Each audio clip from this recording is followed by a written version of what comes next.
So Codemasters have had the F1 license since 2009, and obviously everyone has their own opinions on the games, but I do have my favourite ones that I enjoy quite a lot in comparison to some that I didn't enjoy so much. But today is my list, my top 5. I'll be really interested in the comment section down below for you guys to leave your top 5 Codemasters games since F1 2009 all the way up to F1 2017. Please leave them down in the comment section down below. But anyway, let's get into my personal top 5 Codemasters F1 games. So at number 5, I'm going to put F1 2014. So this is one that obviously I did on my channel quite a bit back in the day.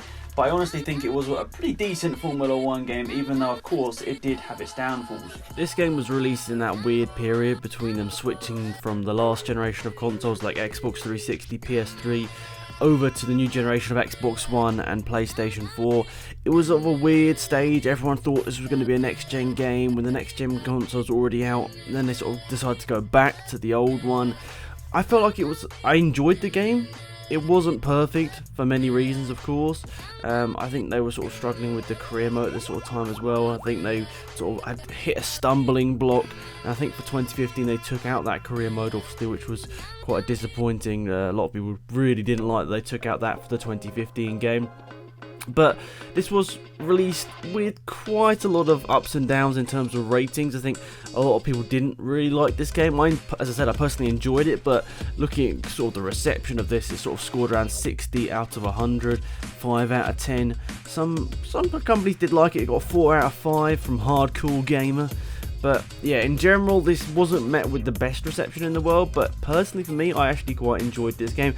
I don't know why. I think it might have been because it was the first game I had, or first F1 game I used, at least with a wheel. I don't know whether that made a difference. I personally enjoyed it because of that. I don't really know, to be perfectly honest. But I'm going to put it at number 5 nonetheless. I had some good times in F1 2014. Maybe some disagree. So for number 4, I'm going to go with F1 2013. Actually, a strange fact, this was my first F1 game that I started using a wheel on. I transformed from sort of Xbox over to PC for this one, and then I started using the wheel quite late on in my league season, and then I've never gone back since. In a way, this was an end of an era for the F1 games and Formula 1 because they'd sort of gone off 4 years of Red Bull dominance, and then for the 2014 season and the next game they had that Mercedes dominance, and that it sort of showed in the games as well. I did actually quite like F1 2013. It was weird in some ways, but I think a lot of people did love this game. It included classic cars as well, which is never a bad thing. Having extra content was never bad, and something this game had as well was obviously extra tracks. It had like Brands Hatch, Estoril, Imola, Jerez. So many great tracks that, you know, we hadn't had in like an official Formula 1 game for a long time, so it was nice to have those sort of tracks back in the game, and obviously you could use the new cars on those old tracks. It was pretty exciting stuff, and I think this was, you know, received quite well, this game. A lot of people didn't mind it. It sort of got a bit of a jump up, sort of 70, 75, 78, those sort of markings out of 100, which is much better than the previous game we talked about, F1 2014. But nonetheless, I think it was a good game. As I said, by no means perfect. Of course, there were problems. I do remember there being online problems with this game. But in general, if you're enjoying a game like I did with F1 2013, it's never a bad thing. But of course, the negatives also will sway on your opinion some bit. At number 3, we've got the first proper Codemasters F1 game, which was F1 2010. I don't know if this is just sort of memories looking back on it and being a great time, but I had some really fun online races in F1 2010.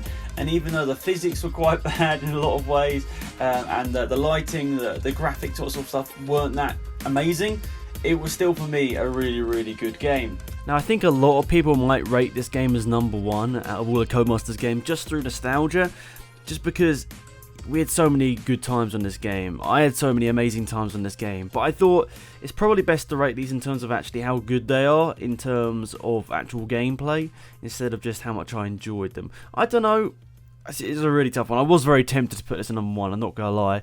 But yeah, I remember so many good times on this game. I remember my friend Will and I actually started talking because of this game, and obviously been friends since. And we had so many good races on this game. I remember, it sounds quite sad now, but we had a bit of a race to 100 victories online on this game.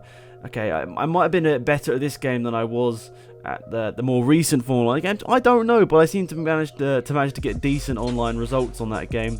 And if we look at how the sort of world received this game, I think a lot of people, fans, really enjoyed this game. And in terms of like media outlets, they really liked this game as well, scoring sort of 8.5s out of 10, 9s out of 10. Of course, it was quite revolutionary because back at the time there wasn't a Codemasters game, Codemasters F1 game, or any F1 game really. We hadn't had a proper Formula 1 game since 2006 and Championship Edition, and obviously 2006 on PS2. So it had been a long time. It had been a long time since there was a proper Formula 1 game, and I think everyone was just so excited for this game to be launched, and it didn't really disappoint. Yes, the handling was a little bit weird. Yes, the lighting and the graphics weren't particularly epic. They were pretty bad, actually, in terms, well, at least the lighting, I'd say. The lighting didn't really do the game justice. I mean, I definitely think they could have maybe fixed that a little bit. I don't know. I don't create games, so I don't really know. But just in general, I really enjoyed this game. So many memories. I said this is probably the game that I'll remember the most in like 50, 60 years in terms of, you know, just enjoyment. I really enjoyed this game, and I guess a lot of you guys are in the same ballpark with that. It was a fun game, and when you think about it, what do you want from a game? You want it to be fun, and you want to just be able to spend a few hours on it and not get too angry at it. And in some of the more recent Codemasters Formula games, maybe getting angry is the more likely option. At number 2, we're going to have the current game, that's F1 2017. Now, don't get me wrong, this is probably the best game in terms of what it's got in it. It's got a very in-depth career mode. It's got online, which is better. It's got better features online, whilst the connectability online is still quite bad.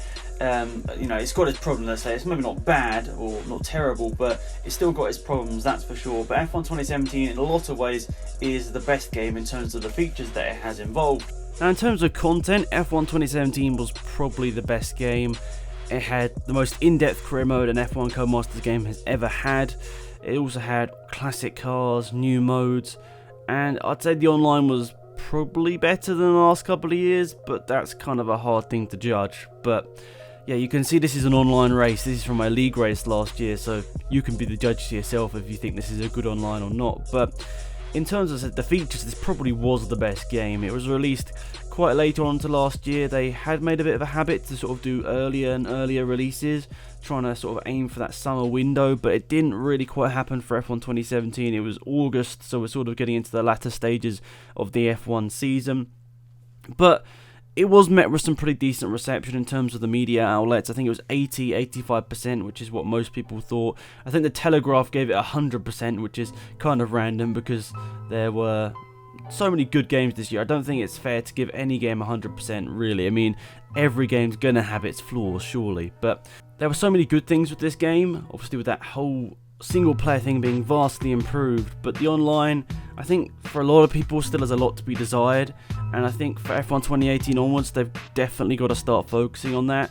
With the rise of esports, online gaming, all that sort of stuff, it's going to be just vital that they focus on the online for next year, because without being too rude, it's been a problem on Codemasters F1 games for quite a long time. And whilst I still enjoy playing online games, I mean, I still play in my F1 league for F1 2017, I still really enjoy it. It's tough because there are so many little problems here and again. Like last week we had this glitch. It was actually in this race, when I was the next season of this race, the Belgian Grand Prix. I was stuck in the pit lane for a minute. How can that happen? How can that happen? It's frustrating, like when a game is ruined by a couple of the little tiny things. I mean, it's not ruined, but it makes it hard to enjoy sometimes when something silly like that happens. Like, why was I stuck in the pit lane for 1 minute?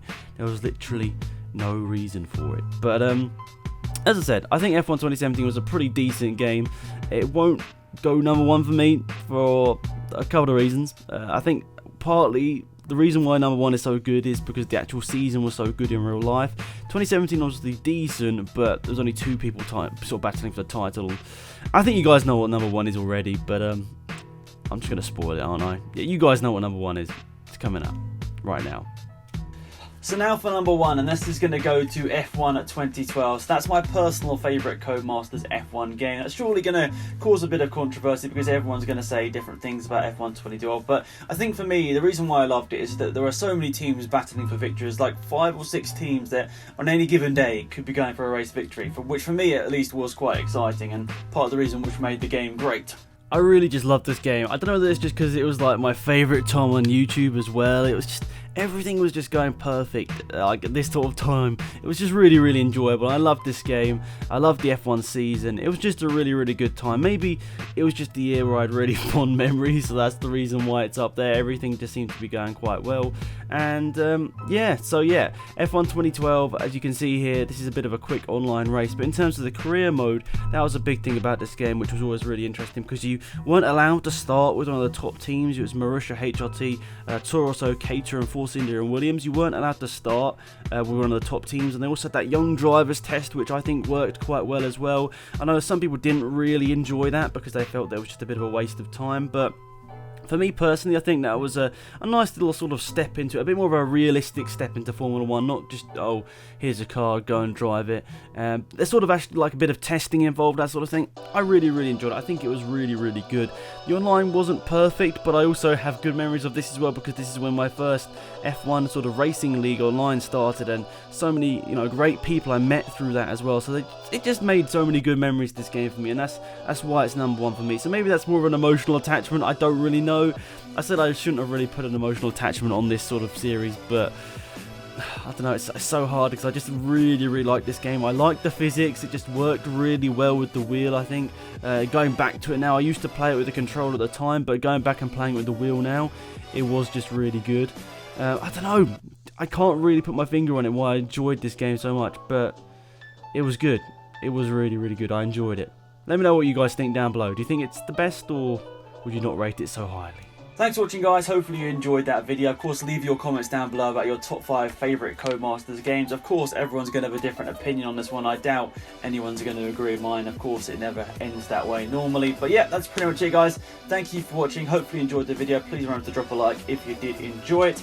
There's also a donation link down below if you haven't done so already. I'd massively appreciate that. It's going to help me out sort of flying to a couple of different race events this year to interview some of the greatest drivers in the world. It's going to be a pretty interesting year, I think, this one. So yeah, thanks for watching, guys. Hopefully you enjoyed. Subscribe if you're new, and I'll see you guys around soon. Goodbye.